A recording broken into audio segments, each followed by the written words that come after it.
questa curva è un fatto di cultura, di ignoranza. Perdonatevi pure voi. E a così, se vuole Dio, sta farsa finisce e potremo tornare ai nostri veri casi. Una femmina è considerata la regina della casa. E lo sapete perché godiamo di questa grande considerazione e regalo?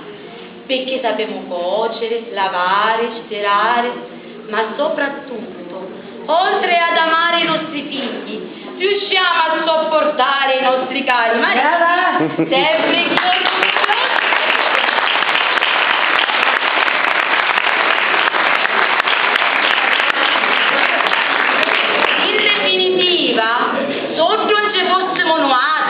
non ci fossero né mascoli e né uomini, e uomo certamente non ci fosse.